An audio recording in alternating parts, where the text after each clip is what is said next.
News 7 Tamil, பொறுப்பும் பொது நலமும். கோவை ரயில் நிலையத்திற்கு பயணிகளின் வருகை அதிகரித்து வருகிறது. எனவே ரயில் நிலையத்தில் வசதிகள் மேம்படுத்தப்பட வேண்டும் என பொதுமக்கள் கோரிக்கை விடுத்துள்ளனர். சென்னைக்கு அடுத்த பெரிய ரயில் நிலையமாக கருதப்படுவது கோயம்புத்தூர் ரயில் நிலையம்.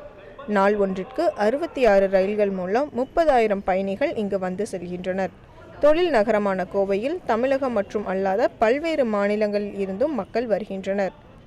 ஆனால் மற்ற தொழில் நகரங்களில் இருக்கும் ரயில் நிலையங்களை ஒப்பிடும்போது இங்கு போதிய வசதிகள் இல்லை. கூடுதல் வசதிகளை மேம்படுத்த வேண்டும் என்கின்றனர் பயணிகள்.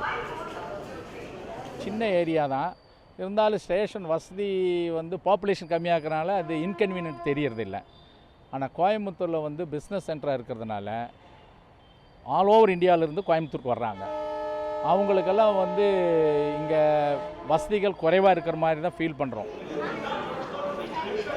இரவு பகல் என 24 மணி நேரமும் இங்கு ரயிலில் பயணிகள் வந்து கொண்டே இருக்கின்றனர். பார்க்கிங் வசதியை மேம்படுத்த மல்டி லெவல் பார்க்கிங் அமைக்க கோரிக்கை வைக்கப்பட்டுள்ளது. விரைவில் செயல்படுத்தப்படும் என்றும், கோவையை நோக்கி வரும் ரயில்கள் வடகோவையில் கூடுதல் நேரம் நின்று செல்ல ரயில் நிறுத்தம் ஏற்படுத்தினால் அப்பகுதி பயணிகள் 40% பேர் அந்த நிறுத்தத்தில் இறங்குவர். இதனால் கூட்டம் குறையும் என்கின்றார் ரயில்வே உபயோகிப்பாளர் நல சங்க தலைவர் ஜமீல் அகமத். பக்கத்தில் இருக்க பள்ளி வளாகத்தில் பள்ளிவாசல்காரங்களோட பேசி அங்கே புதுசாக 2 எக்ஸ்கலேட்டர் அண்டு ரேம்பு மாற்றுத்திறனாளிகளுக்கு செல்லக்கூடிய அந்த பாதையை உருவாக்குறதுக்கான முயற்சியில் இப்போ ஈடுபட்டுருக்கோம். அது கூடிய விரைவில் அதுக்குண்டான ஆயத்த பணிகள் தொடங்கி இருக்கிறது.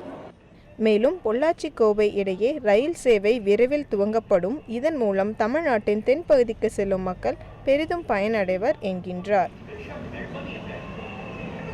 ரயில்வே உபயோகிப்பாளர்கள் நல சங்கத்தினர் விடுத்த கோரிக்கைகளை அரசு விரைந்து நிறைவேற்றினால் கோவை ரயில் நிலையமானது பயணிகள் வசதிகள் மேம்படுத்தப்பட்ட ஒரு ரயில் நிலையமாகவே திகழும். Shirley, news 7 Tamil, Kovai.